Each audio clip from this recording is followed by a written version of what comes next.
right.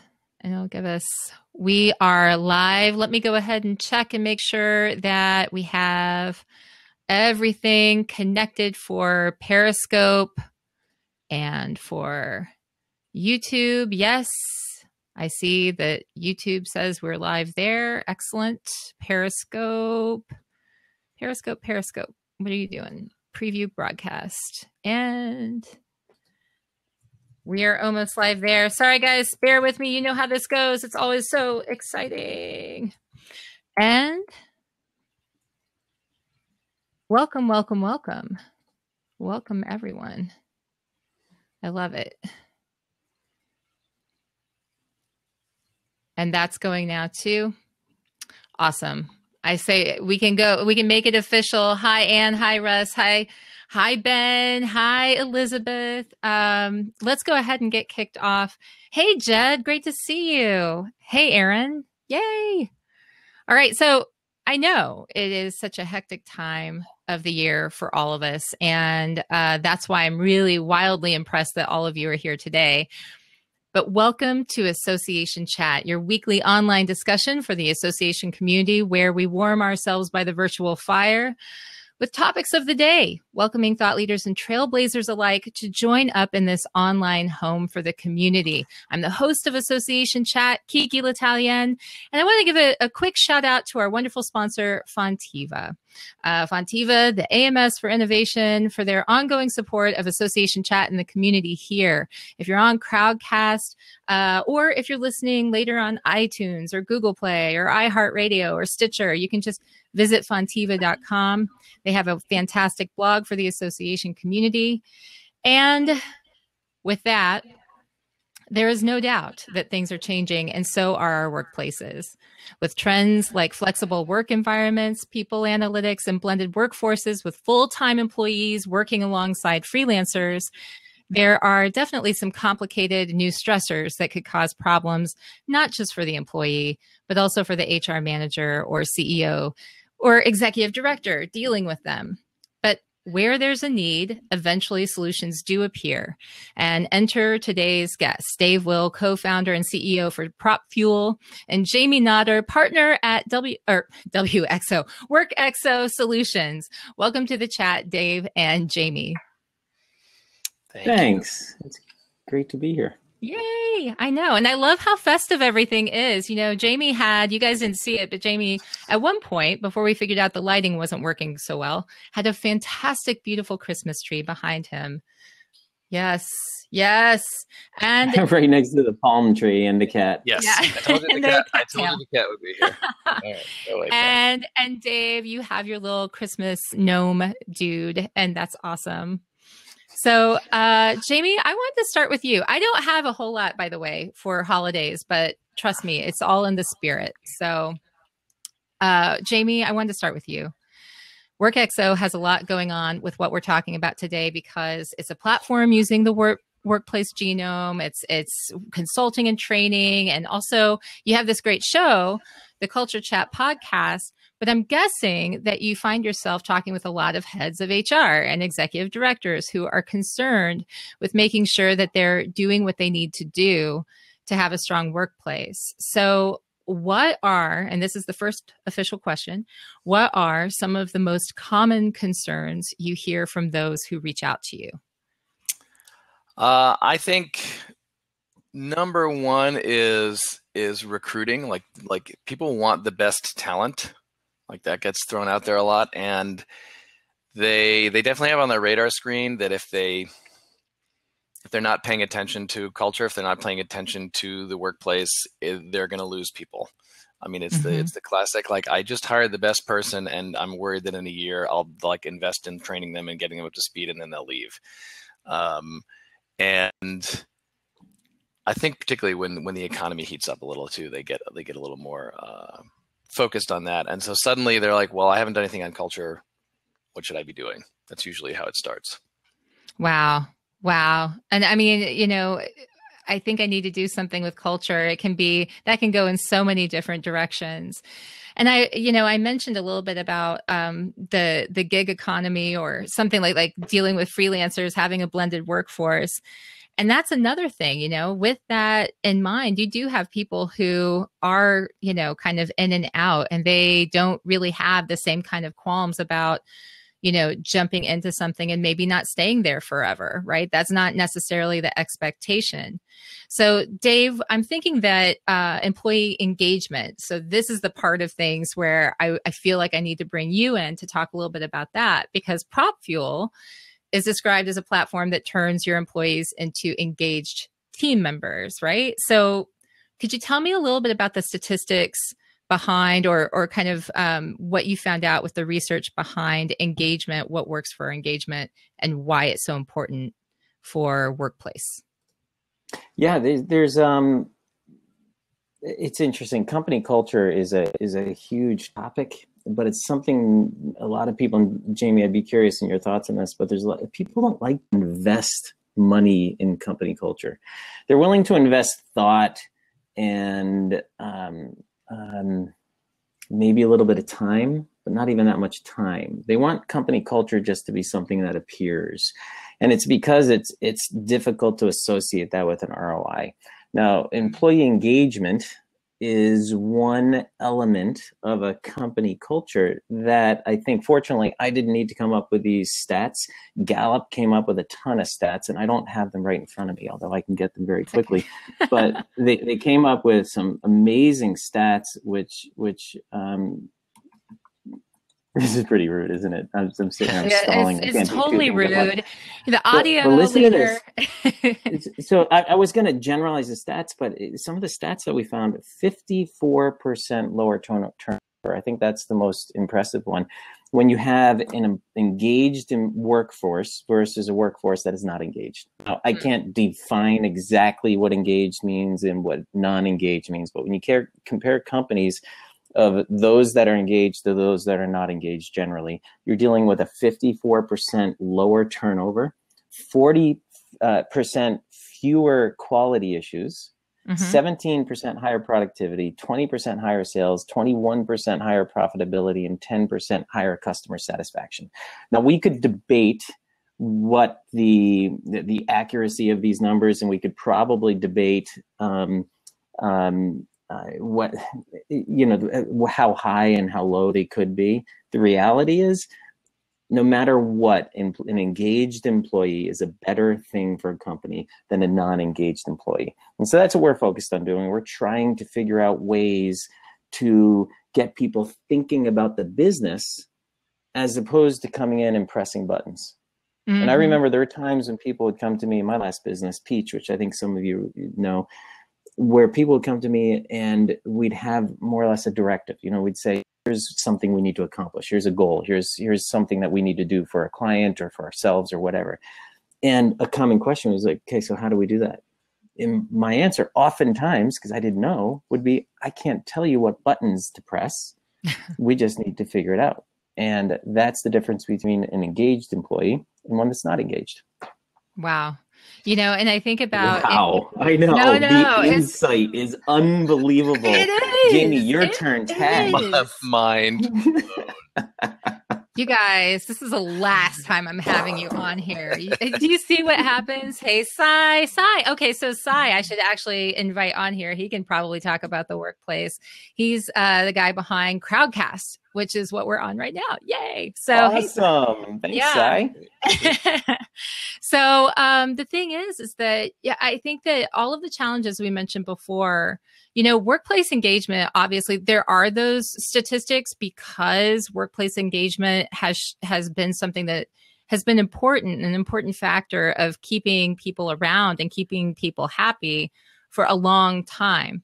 But now we have these new things that have come into the workplace, some new situations that make it a little bit more challenging. For instance, and I think PropFuel is really good for this sort of thing, or, it seems like it would be.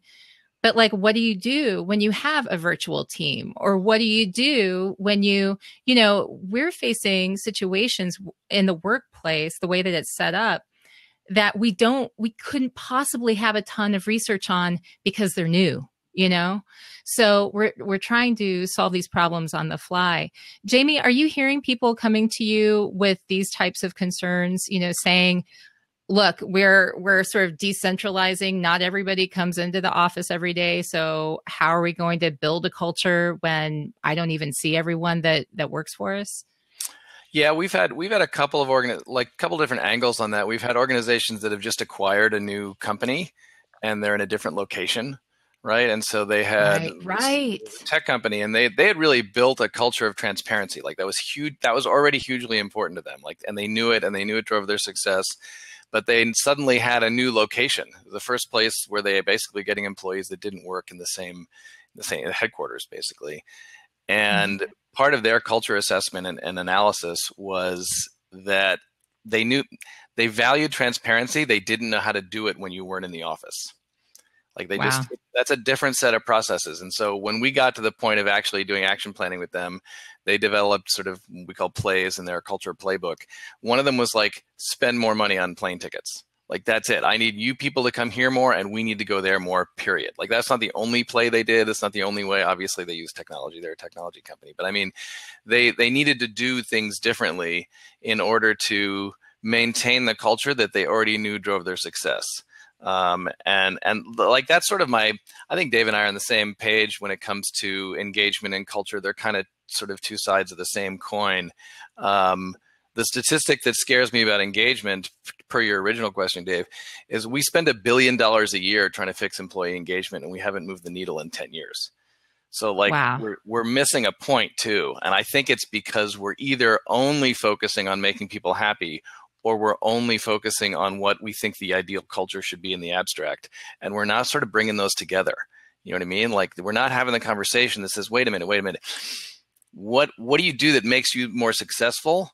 And we get that information and weave that into our culture. Suddenly people are like, this makes sense. I like this. I'm actually succeeding when we operate this way. And it doesn't become an issue of like, oh, you have a cool culture like Zappos. It becomes an issue of, when we do it this way, we rock. And we just need to sort of bring that up to the surface. And I don't think we're very good at that. Yeah. It takes more than buying a foosball table to be an innovative organization, right? That is nothing wrong with foosball tables. No, foosball tables are awesome, but it's probably the next guy. It's probably not going to be your culture solution, you know?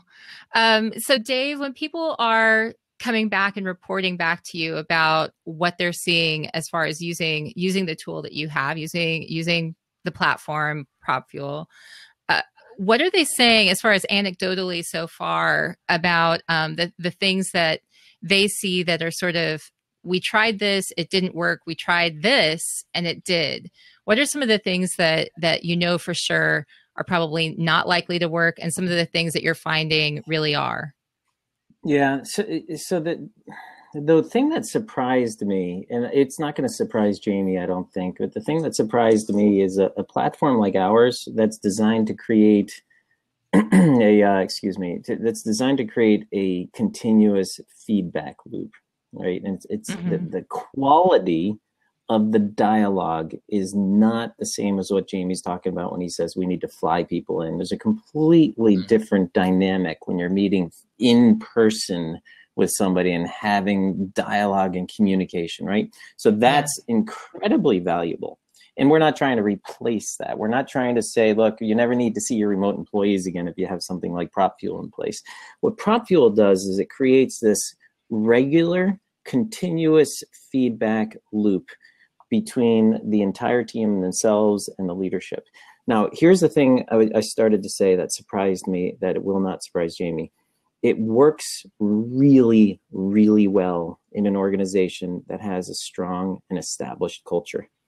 It does not work very well in an organization that doesn't have a strong culture. So an organization that comes to us, and there's been a number of them, there's been a lot of organizations that have come to us and said, look, we have low morale, people are broken, people come in and they push buttons, you know, they're using their own words, but those are the kinds of things they're saying. We really need some help with our culture. PropFuel is not going to fix a culture. What it's going to do is enhance a strong culture. So I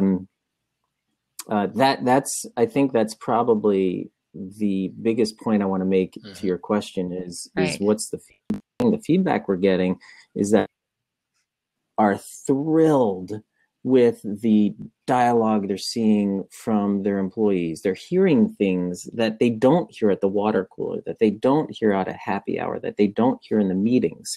They're hearing things that they wouldn't otherwise have heard, all the way from suggestions to perspectives. But the other thing that's valuable out of it is you're giving people a chance just to speak. How often do you just want to vent about something? And here's the other thing. It's not oftentimes venting as much as it is expressing a good idea. And then the third point I want to make, the valuable point about this feedback is it's sometimes the feedback doesn't matter. Mm-hmm. What matters is the question you ask. And so if you want people to think more about a certain topic, or if you want to plant a seed in your team's head, if you want them to strategically, all you have to do is ask a question. And the reality is, I hope you're listening, but you don't need to. The value comes from simply asking the question and giving them a chance to think about it. Okay. So I love that. Like asking the question being such an important part. I'm in love with questions. And I think that anytime we can give props, to questioning, good questioning, better questioning, that's a good thing. So yay. Well, but I want to piggyback on that because I'm doing a webinar in January for the Foundation Center, and it's on building a culture of fundraising. And so I was doing some research on the culture of fundraising conversation, and I got immediately annoyed because it's sort of like, we need a culture of fundraising in the nonprofit world. Fundraising has to be everyone's job. It can't just be the fundraiser's job. Everyone has to have fundraising as the job. And I'm like, your solution is to tell people they now have two jobs, right? Like they already have a job, and now you're going to add fundraising to it. The issue fundamentally, I think, is around collaboration, which is you have your program people and you have your fundraising people, and there's this huge gap between them. And part of the issue that I think Dave is raising is they don't even hear each other. Mm-hmm. They have no reason to hear each other because they're busy doing other things. But if you create this, like PropFuel, and it's like a perfect play in a playbook. It's like, you know what? We need to have more visibility among these different groups. What if we could use technology to enable those conversations to happen, or those voices to be heard, those questions to be asked? It's like such a great way to use technology that also kind of changes process. Like it used to be, I just did my work and I focused on this, but now I'm like, you know what? I need to listen to some other people before I make this decision. And it changes the way we do the work. And I find, to sort of Dave's original point too, like if the culture is kind of broken and you introduce a new tool, you just sort of amplify the brokenness, right? But if the tool is being introduced in a way where you're saying, folks, we are broken in these ways, but if we want to be better, we're going to move in this direction. And part of that's going to be using this. I think that would change the conversation, even if the culture is not totally fixed. If people knew why they were doing it and saw sort of the end game a little, it would probably change the usage, I would think. Well, can we? Oh, go ahead. Go ahead, Dave. Do you mind if I ask a question? Step aside, Kiki. So, Jamie, let me ask you a question. In the corner. Nobody puts Kiki in the corner. I'm sorry, Kiki. I know. How do you fix Elizabeth, please. Dang, look at her. Dang. So I saw a little head swivel on that one. Yeah, that was I know. How do you fix a broken culture? That's something that's not our specialty, but I think, is it something that you work on, Jamie? I mean, is that what a lot of organizations bring you in to do at WorkXO? Yeah, I think a broken culture for me is simply a misaligned one. A broken culture is where what's valued inside the culture are behaviors that are not actually driving the success of the organization. And when you're in a place and you're doing stuff and you're like, man, we could be more successful, but I can't. Because basically the culture won't let me do this. It won't let me behave in this way, or it values that person's behavior that's really driving us in the wrong direction, but there's nothing I can do about it. When that is out of alignment, I call the culture broken. So they absolutely bring us in to do the alignment, because the alignment piece requires that you're honest about what your culture is, like you can really name it, and then that you switch the behaviors inside to be aligned with what drives your success. Once you have that, I think all the other sort of griping ends up going away because they see, all right, this makes sense. And actually, people who don't like it once you get aligned, they just leave. And that's sort of better for everybody. Like I told people at the Nimble conference, I'm like, hey, if you're doing culture change and people aren't quitting, you're doing it wrong. Like once you get the alignment, the people who want that stay, the people who don't need to, you need to help them find a job somewhere else because that's better for everybody. Yeah, it always makes me think of the Zappos example where, they pay them to leave, right? They pay these people to leave if it's not the right fit. So, I mean, I want to piggyback on Dave, the very polite Dave's comment, and talk about what are some of the different elements of the workplace that you examine when you go in and you're looking. You have this workplace, the genome. What are some of the different elements that feed into that? Did you say the genome? No, not the genome. People are going to be so confused when they're listening to this as the audio later. What are we talking about here? The genome or the gnome? Yes, the workplace gnome is a totally different topic, Kiki. The workplace gnome. Oh, Kiki, what are we talking about here?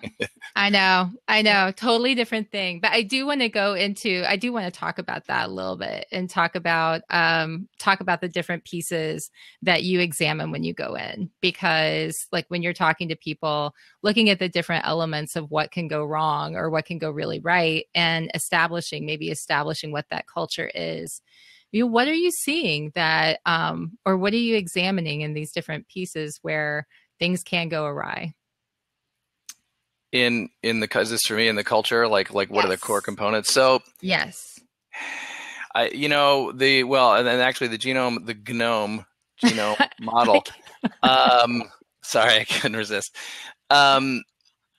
The pieces that we measure in there actually come out of the research from Humanize. Remember that dates us a little while. Humanize and When Millennials Take Over, both involved research that we're pulling out elements of organizations that connect to what make us human. Because if you're not connected to that, it doesn't make sense. And people always tell me like, culture change, people resist change. People do not resist change. They resist doing things that don't make sense to them, that are against their interests or that they think are stupid. And so if you can at least make sense, then you have a chance of shifting. And so we very intentionally wanted to measure culture along things like agility and collaboration and inclusion and innovation and transparency, all of which we wrote about in both books, because that makes people want to know where your culture fits on that, because that's what it means to be human. And then the other piece that our continuum for measuring is not about good or bad, which we think is really hugely important. It's about, on any of those elements, are you more traditional or are you more futurist? And again, one is not right and wrong, although I think in the big picture, we're kind of heading towards futurist, but that, like the details, when it comes to your culture, you can be very traditional and still be very successful, but people need to know, where are you? Are we traditional? If we're, like I always say, if you're a nuclear power plant, I hope you're traditional around innovation. Like, I don't want you hacking things and experimenting too much, or at least there's some controls around that. You can be very traditional and still be successful. But people need to know that, so they know whether they fit in, and they can sort of make that determination of, yeah, but that doesn't work for us. That doesn't make us successful. So maybe we need to shift it. So agility, collaboration, growth, transparency, innovation, those things, I know that's sort of buzzword bingo, but if you get underneath the surface of it, you get right at the stuff that Dave's talking about, like feedback. Like, can we handle difficult feedback in this culture? That is a very specific building block within collaboration. Are we good facilitators? Like, you got to get down to that level. And when people can say, yeah, this is who we are, then if you try and do some changes, introduce some plays in the playbook, people will go, okay, I get it. And then they're more likely to be on board. Right. Jimmy, I love that point about it not being right or wrong. I think oftentimes starting another tech company, I think about the characteristics that I want in PropFuel, some of the characteristics we had in our culture at Peach, and I very quickly go to the right and wrong definition of what a good culture should be. But then I went and spoke at a military function. It was with an organization called American Dream U, We were talking to soldiers down at Fort Bragg that were exiting the military after some 15, 20 years. Wow. These are not young kids. I mean, these are full adults well into their career. They're warriors, and they're coming now out into the civilian world trying to figure out what they're going to do with their lives. And it's a major, major identity shift. But the point being, some of the conversations I had with them were around culture and were around the environment that they've been growing up in. We all talk about how failure is a wonderful thing and we should fail, right? Failure in the military means something much, much different. And so failure is not a valued cultural characteristic. So it is interesting if you look at different organizations, how the culture can play into their success. Yeah. Well, and so how does this all relate? What we're talking about reinventing the workplace.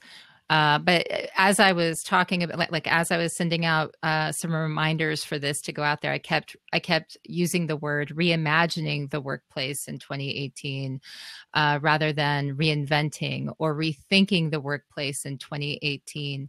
Are there ways that we should be rethinking the workplace in 2018 as we go into a new year and start to think about reflecting on some of the changes that have happened in society, to technology, to the way we communicate? Are there some things that we should be thinking about as far as making changes or maybe reevaluating the way that we look at the workplace? I will, going back to what you raised before about sort of virtual and gig economy stuff. I am seeing more and more that people are going to have multiple jobs in like at the same time. Like that's just going to be normal. And I don't think our workplaces are set up for that. And I don't mean this like legal administrative stuff, which is an issue. I'm not trying to dismiss it, but I mean, just from how you do work, we had a client do the culture assessment, and when they developed their priorities were all around things like accountability, trust. And that's because 50% were at a home office and 50% were remote. Yeah. Right. And so like, we don't know how to do that. Like, I mean, we do, but it's not that if it's not in the we've always done it that way category. And so you get a lot of people who will express frustration like, oh, I don't know if these people are doing their job, or these people don't understand what I'm experiencing. And like, we don't know how to do it. But you'd be surprised at how easy it is to do once you embrace the fact that you don't know how to do it.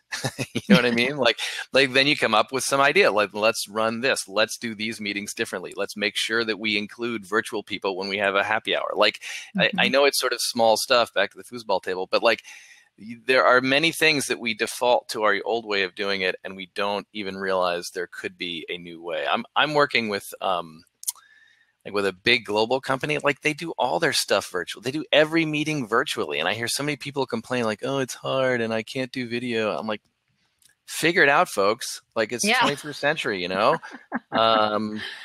I think there's so many opportunities for the way we do things, like just being radically different and trying it out. And I'm encouraged that some are doing it, but I'm a little annoyed that some are slow. It's interesting. I've never been a very good futurist. I've never been able to look forward with any kind of accuracy. Dave's a presentist. What is so funny? I'm a presentist. That's why Christmas is my favorite holiday. What? You hear that? So it's actually not. I like Thanksgiving. But having said that, I'm a lover. Oh, God. I got all my little clips. Where the hell was I going with this? So you're not a good futurist. I'm not a good futurist. So where I like to live, and Jamie, to your point, is more in the present and looking in the near past. And what changes are we seeing happen today? What is actually happening today in our offices with the people that work with us? Now, I do have a fairly closed mind because I'm so focused on the businesses that I'm involved in and in my customers. So that's my focus. So when I'm off invited to work with the military, it's like mind blowing because it's a totally different environment for me. And I see something, sorry, buddy, I see something completely out of my element. Now, Having said that, some of the things that I see happening right now in my world, and I think in a lot of the association worlds and a lot of the vendors in the association space, there's a new work, and this isn't the past couple of years. I mean, this is the past 10, 15 years that this stuff is starting to appear, and that is remote workplaces is what we've been talking about. More people want to work remotely. Second, and this is probably an even bigger one that I'd love to hear both of your thoughts on, but the importance of identifying that why, the Simon Sinek concept of what's your why, or finding that purpose or the vision, whatever you want to call it, all leads down to the same thing: is why the heck are we coming to work every day when there's so many other things I'd rather be doing, right? So why do I get up in the morning? Now, it's easy for a lot of us that are later in our careers to identify that why, because we have a passion for what we do. But when you have somebody who's 20, 22, 25 years old, how do you teach them? How do you engage them? Right. So going back to the whole why we're here to help organizations. What's that? I said full circle. Full circle. So how do we get the younger people in an organization to actually believe in something and to share your vision so that everybody's pointing and aligned, Jamie? How do we get everybody aligned?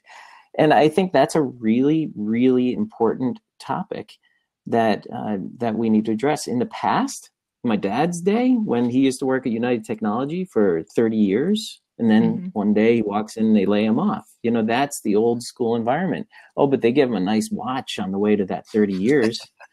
I'm a little bitter about it, if you can't tell. But that's a different environment. They laid down the law. This is how it is. Not everybody. Patagonia, Yvon Chouinard. Did I say that right? Chouinard? Let's say Yvon did. Yvon Chouinard. So that guy, I think, was a real... that if you ever read his book, Let My People Go Surfing, this guy created an awesome culture in the 60s and early 70s, where everything that we're trying to do in tech companies and in small businesses today is stuff he was doing 40 years ago. Unlimited vacation, take a long lunch, and literally go surfing. It was some awesome stuff. So my point being, it was not everybody was like that back in the day. Changed dramatically to be the norm, to create an environment where people are thinking about the purpose and the why they're there at work. I will say, from a data point of view, we only have about, I think, 30 organizations that have completed the genome. But of the 64 individual building blocks that we measure, passion and purpose scores as the most futurist. So it is the one thing that people are already on to. And so when we ask people, hey, does the work you do really matter to someone or something? People are saying yes. They're leaning more towards yes, definitely, than towards no, the other way, more traditional. And traditional... What the hell does more futurist mean? Meaning more aligned. Are you saying I'm a futurist after all? Well, I'm gonna grant you an honorary futurist. No. Don't grant him that. No. President of the Presentists Club. Futurist means aligned with future of work. Basically, in a future, more human-oriented workplace, everybody cares about passion and purpose. Everybody is transparent. Everybody focuses on inclusion. Everybody values innovation. You don't have to be totally futurist, but those concepts are sort of represented in future of work stuff. And where the current organizations are more aligned with future is around passion and purpose.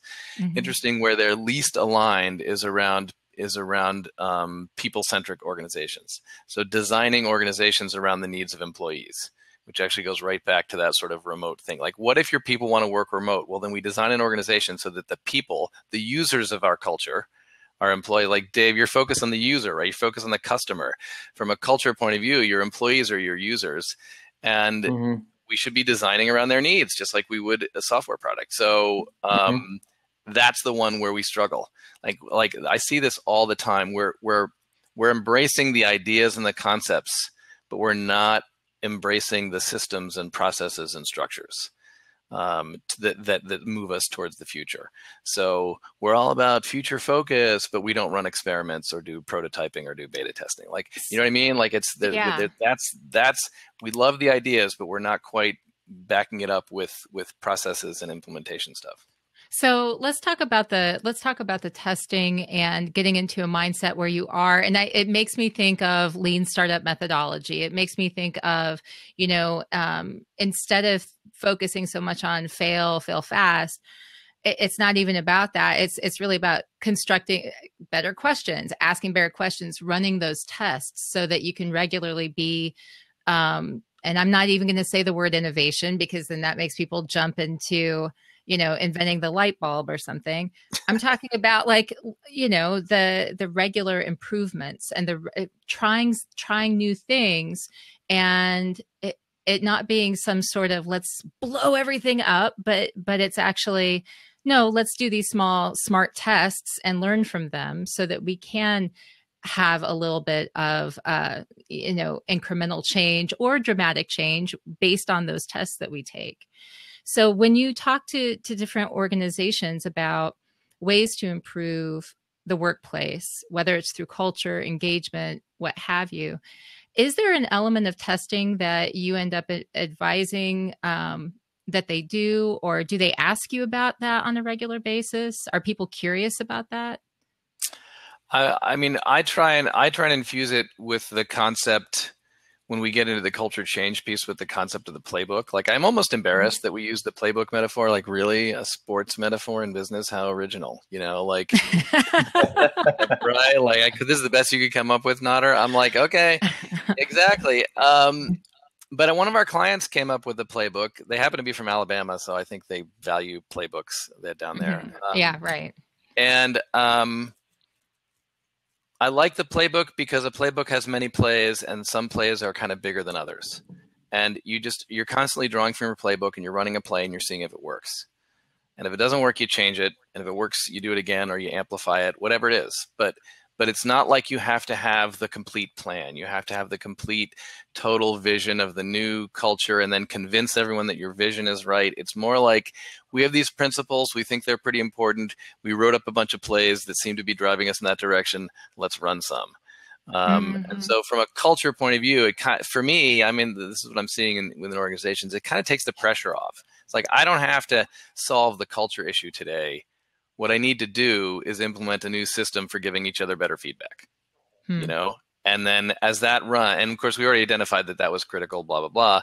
I need to do A, B, and C to make sure our remote workers feel more included or the trust is improved, whatever it is. But you just keep running plays, you just keep doing it. When it comes to building the capacity for experimentation, honestly, I don't see a lot of organizations asking me for that. If anything, I'm pointing out that they're a little weak in that area. But it's not, it just doesn't tend to be something they know how to do. So that's it. So what are the questions that people should be asking? If it's all about asking better questions, and focusing on that, obviously the why, right? But what are the questions that we should be asking as we go into 2018 when it comes to not just reinventing, but improving the workplace and making our working lives better? What are the questions we should be asking as business leaders to our team? Or I'm sorry, so what are the questions we should be asking? As business leaders to our team, we'll start there. I also think that it's interesting. I haven't even gone into the side of evaluating a workplace before you go in and choose to be a part of a team. And that's a different question. And it's definitely something that's worth exploring. But what are the questions from a leader's standpoint for the workplace as you're going into 2018 that you should be asking yourself? So there's, Jamie, if I could, just to follow up on what Jamie said, and I think this whole concept we're talking about, if I'm not mistaken, the term Kaizen, I think is that a Japanese word? Kaizen? Hi. Thank you. Hi. But I think, God damn, I'm so ADD. I know, you're such an asshole. What were we talking about? I'm not helping. But Kaizen is the continuous feedback concept. It's not major adjustments. And I think there's a lot of organizations like ours, Jamie, that are constantly looking to improve. And a lot of the organizations we work with, our customers, and I think this is also kind of interesting, so in my last business, Peach, the LMS oftentimes replaced another LMS. So they would have processes that they might want to improve, but basically they need an LMS, and they always had an LMS, and they're just putting in a new one for one reason or another. What's unique about the work I'm doing now, I mean, there's a lot of differences, which I love about it. That's one of the reasons why I did this, is because it's so much different from what I was doing at Peach. But one thing that's really unique is a lot of the organizations that take PropFuel on are doing it for the first time. Mm-hmm. And it may be something that they bought into, the concept, but it's rare that we're stealing a client from a competitor. It's rare that we're going in and saying, hey, replace your current feedback and recognition platform with ours because it's better, it's cheaper, it's whatever. We're saying, look, it's really valuable if you consider engaging your team. And here's how. So everybody we're going to about this change and Kaizen, it's one little improvement at a time. And here's the cool thing is this platform then leads to more improvements down the road. So how do you get someone to embrace change? And here's the thing that makes it really, really, really hard. And this is not a new concept, but it has to be driven oftentimes with passion. And the people that have the most passion oftentimes in an organization are the leadership. So it has to be driven with some consistent, strong level of passion, whatever the initiative. And then the key is to transfer that passion from the one person that's leading the organization or three people on the executive team now to the entire organization. So everybody's feeling that passion within the organization. And some things will make it that far. And some things, when you throw them against the wall, will just fall to the ground and disappear. Mm-hmm. That's my experience with innovation. That's my experience with Kaizen and constant improvement, is lots of trying, lots of passion, disseminating the passion, and then letting things wash away if they don't work. Mm. Well, and I would add because I agree with what you say, Dave, and I think that part of the difference, or a difference of the ones that sort of fade away and the ones that stick is when back to the alignment piece, when the passion is clearly connected to something that everyone else sees as valuable or driving the success of the organization. Because and this relates to engagement, but I think maybe, well, I don't want to pretend I know this from a theoretical point of view, but I think a piece of the heart of engagement is I am successful in doing my work. People want to be successful. They want to know, and they want to know that they're part of something that is successful, and they want to know that they are being successful in their work. That is a huge core of engagement, I think, in any workplace. And so back to Kiki's question of what's the questions we should be asking. Here's my 2018 challenge for everybody. What drives the success of your organization? Answer that to me in crystal clear terms, not high level, not detailed. We need to improve sales by 3%, not high level. We need to make customers happy, but mid level. That those concept principle level, what is the difference between success and not success for you? Because when I ask everybody in every industry that question, I get blank stares. People do not know how to answer that question, and I think it's a huge gap both on culture and engagement. Dave looks like he wants to answer that question. I got an answer. I've had an answer for that one for 15 years. It's my fucking team, man. It's the people. My focus is on my employees. And I grew up with the emphasis being on the customer. And when I say grew up like that, I remember having a lawn care business in high school, like everybody else probably in this call. But I remember really screwing it up. I remember really screwing it up. I made a mistake. My dad was not an entrepreneur. He was an engineer. He even knew. It's like, Dave, dude, he didn't say dude. I got that from my wife actually, but he said, Dave, you really need to focus on the customer. The customer is always right. These things we heard in the 80s and the 90s, and generally speaking, the concepts are good. They're solid. Mm-hmm.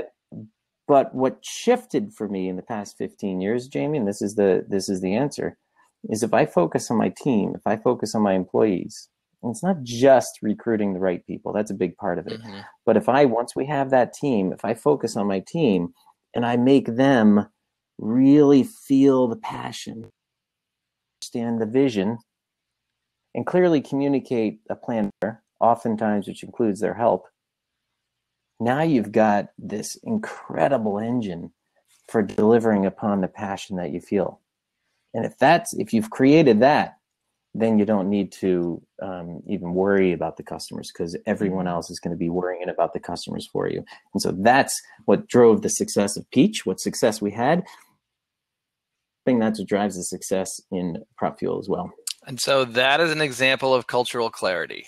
Okay. And your culture, Dave, like that clarity, that may not work at every organization. It may not work in every context. That's not the point. But you have that clarity about what drives success. And I'm going to guess, and this goes, well, maybe back to recruiting and stuff, but the people that come on board agree with that. Like they're aligned with that. And so that like makes sense. And this is my point to everyone else. Dave, you're exempt. You answered. I give you an A+. Everyone else needs to answer that question, because again, huge publicly traded companies, I talk to senior level people and they cannot articulate to me something as clear as what you just said. Wow. And I used to ask this when we would do the action planning on the culture projects. Almost casually, like, oh, they're all interested in the culture data. That's all super cool because they did the survey and it's all the numbers and it's very pretty. Like, ooh, ah. I'm like, yeah. And so how is this going to connect to what drives success? Hey, by the way, let's just talk about that. What drives success? And they would not be able to give me an answer. So this is my challenge to everybody. Hey, Colleen, can you hear us? Hey guys, yeah, can you hear me?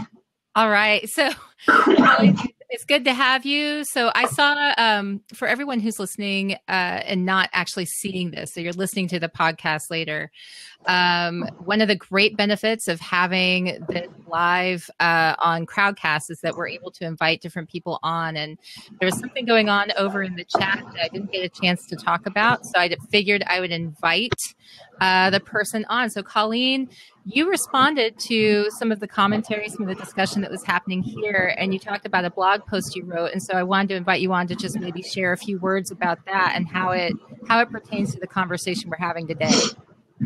Yeah, definitely. I mean, just a lot of the things that both Dave and Jamie have said have really resonated with me personally. I just wrote this blog post about the MemberClick's mission and values and how it all really just ties like extremely cohesively into what we do every day. And Dave, when you were talking about Simon Sinek and his, what's your why?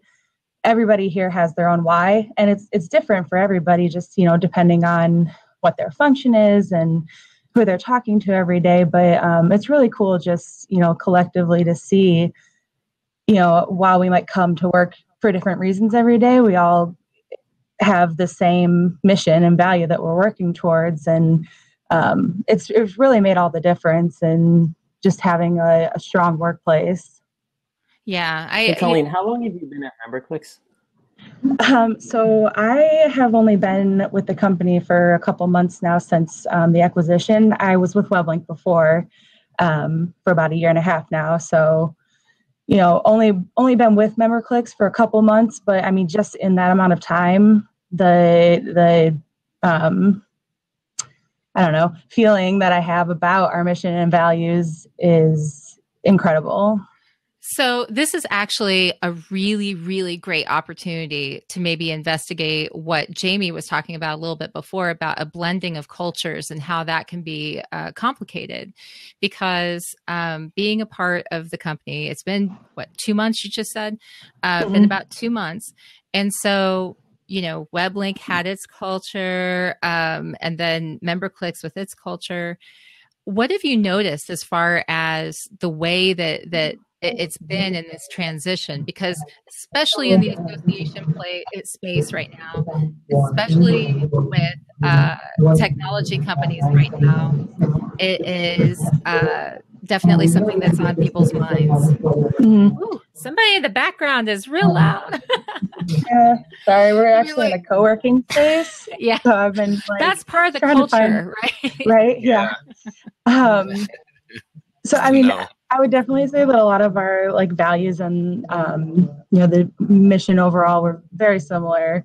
A lot of the same things that we were striving for. It's just the importance of having it defined and written down and reiterated over and over and over again, and just tied back into everything you do is what I've found to be the difference, and just super important.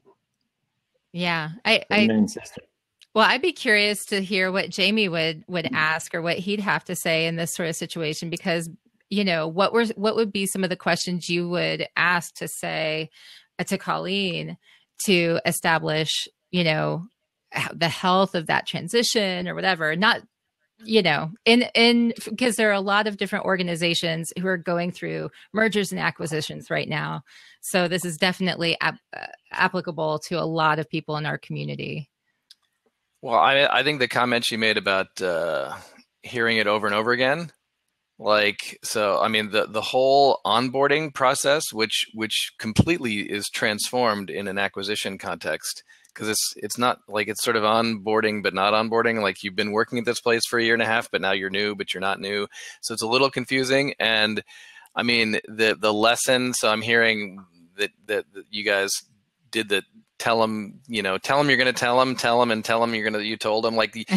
You cannot over communicate this, and I think we really fall down on that. I think particularly at the leadership level, and I've not been a leader in a merger or acquisition, so I can't speak from experience, but I gotta imagine that's really stressful. And there's just so much flying, and there's so much going on, but you have to remember to say, and don't forget the values, and this is what our culture is, and this is I'm forgiving of people who forget to do that because there's so much flying, but there's a downside to doing it, and it's a real discipline, and it sounds like you guys had it. I think the only question I would ask, or what I'm curious about, because I'm not going to put you on the spot, Colleen, but I'm curious about the sort of mission, vision, values. I want to know that gets down to the middle level that I just described. Mm-hmm.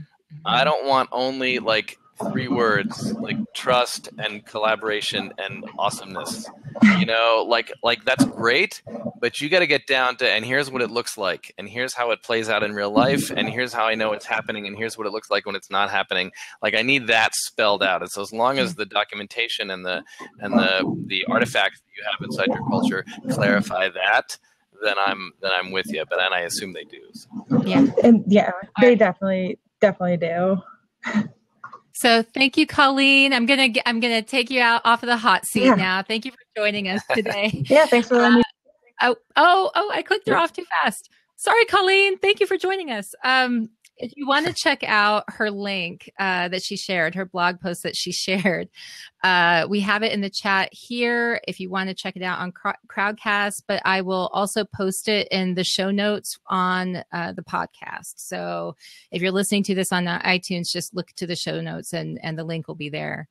So that was really, really interesting to me, you guys, because there are so many people who are going through that right now. And I think from a leadership perspective, that has to be just really hard to figure out how to navigate that. And we're humans with human emotions. And I imagine that if you are part of a company that has had a strong culture, or even if it hasn't had a strong culture, you feel a sense of loyalty to it, so that even if it's been acquired, it's merged with another one, you have to be thinking, am I being disloyal to just abandon what this culture has been so far?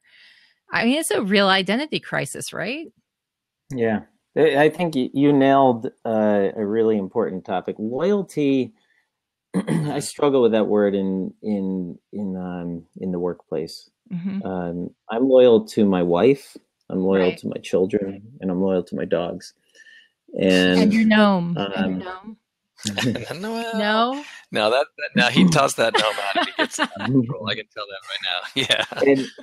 And you know what? To a very, very strong degree, I'm loyal to my employees and my customers too. Mm-hmm. And that's true. However, it's difficult to balance loyalty with the oftentimes the right decision, right? Mm-hmm. So let's look at the most obvious example. You have an employee, you like them, you've done everything you can to coach them in the right direction. They're underperforming. There's no role for them. You need to let people go. You need to fire people for performance-related issues, and not just forget about the finances. Performance-related issues. There's times when you have to let people go. And oftentimes they're nice people and you like them and they have a family. There's no loyalty there. Mm-hmm. The loyalty may come in how long it takes to fire them. And sometimes in that case, loyalty can be a detriment. Another example, let's look at the acquisition or sale of business, something I went through with Peach. To a certain degree, I would have loved to have kept Peach the way it was forever. It was really, really, for the most part, generally speaking, still a job for people, including myself. But it was a really good job. It was a really good place to work. And I know that when you go through an acquisition, it stirs everything up. Some things are going to get better, and a lot of things are going to get worse. But, and again, this is where I'm challenging the concept of loyalty. Because if it was 100% loyalty, I would have done everything I could to keep it the same forever. Mm-hmm. But it's just not realistic. And so you have to figure out where's the balance between loyalty, number one, and figuring out what's best for the business, number two, and not in any particular order, what's best for customers, what's best for your employees, and what's best for your family. You know, you got to... So the question is, where does your loyalty lie? So loyalty in business, I don't like it. What I do like is making sure that you've created an awesome job for your employees, created an awesome value for your customers. And with that comes a desire to stay there. Mm-hmm. As soon as that desire goes away, then they should go away too. Not once in there did I reference loyalty.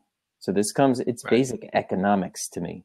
It's like if you're creating value, if I'm creating value, I'm sorry for going on and on, but if I create value as an employer, my people are going to stay. If I create value as a vendor, my customers are going to stay. When I stop creating that value, they should go. And that to me is loyalty in terms of business. It took me a little while to get there. Sorry. No, that's good. I agree 100%. There's a book by Reid Hoffman called The Alliance. And if you don't want to read the book, just find the Harvard Business Review article because it says the exact same thing, but in fewer pages. Sorry, Reid, but it was kind of obvious. Anyway, but the concept in both the article and the book is that employment should be treated as a tour of duty. So it is not lifetime employment. I do not owe you anything. You do not owe me anything. What we need to do is come to an agreement that says, here's your first 2-year tour. You're going to learn the ropes. You're going to do A, B, and C. We're going to give you this money. We're going to give you these opportunities to learn. You're going to give us this work, blah, blah, blah. It's an exchange. And then at the end of the tour, we decide whether you want to re-up. Let's design a new tour. And you can actually have a 15-year ownership tour. I want to get to owning a business, and so I'm going to be the owner. That's a tour, and then at the end of the tour, I decide what I want to do with it. But it also allows for people to say, I don't want another tour. I want to go somewhere else and learn. And you're like, great, now you're an alumni, and we keep you in our network, and we're still connected to you because, of course, you don't have to learn here the whole time. Back to sort of lack of loyalty. And if you really want to go deep, I'm going to get philosophical on you here for a minute. Paulo Coelho, have you ever read any of his stuff? Yes. The Alchemist is his famous one. It's one of his other books, I think. A concept that stays with me that I remember is the essence of commitment is freedom. The essence of commitment is freedom. If I am committed to you, it's because I am free to leave at any minute. If you love something, Jamie, let it go. See? If it comes I back, can leave. it's yours. Sting said that. Commitment means I'm choosing to be here. I'm not forced to be here because I'm supposed to be loyal. I choose to be loyal, back to Dave's point, because there's value and this makes sense. So I love you guys. I mean, honestly, it's just when it gets to I love long form interviews because I feel like we're just now getting into some really good meaty stuff. And let's now, keep going, man. Fucking do it. Let's keep going. I can't, dude. I can't. I'll say, dude. I'm gonna I'll say, dude. I can't. I can't this time. Can I swear? I heard you say asshole, so I figured everything else is fair game. Everything, yeah, it's totally. You can. I just want people to know that I'm not necessarily going to call any other guest, an asshole if they come on. It's just you. It's just you. Or those who I would. I feel so close to you now. I know. Well, Jamie, I'd call you an asshole too. So. Well, yeah, I could handle it. I wanted. I love all the comments here. By the way, they're just too. so. Everybody in here, everybody in your community is so positive and upbeat. I don't think I've loved the debate, but I've never seen somebody just be kind of a jerk. Nobody's attacked anybody. There's no name calling like you see all over Facebook. Holy net neutrality. Talk about the new name calling topic. Yeah. That's a whole other. Let's talk about it. Let's talk about it. A whole nother topic. Yeah. That'll be for another one. You should join me, asshole. No, I'm just. So Russ, bye guys. I wanted to say thank you to everybody who's joined me today. This is a really important topic, and I think that as we go into the new year, but also as we're evaluating throughout every year, we should always be thinking about, the health of our workplace, what it means to have a successful workplace so that we can not just be productive, but also provide a place where you are building that community, you are providing that engagement, you're making it so that we can all be better at the things that we're trying to do, right? And so thank you, Jamie. Thank you, Dave, for joining me today. Thank you to Dave, to your little gnome, for joining us today. And also, I want to say thank you to Colleen for jumping on and being brave and adding some perspective to our conversation as well. It's a good blog. And thanks. I just browsed through it a minute ago. It's a good, nice blog. Thanks to everyone for joining us today on Association Chat. You can always catch new episodes of the chat every Monday on the Association Chat podcast on iTunes, Google Play, Stitcher, Spreaker, and iHeartRadio. And until next time, everyone, keep asking questions to learn every day. As Joseph Campbell once said, the cave you fear to enter holds the treasure you seek. Have a great week, everybody. All right. Thanks, everyone. Thank you. That was awesome. I'll be talking to you soon. See you on the interwebs. Bye.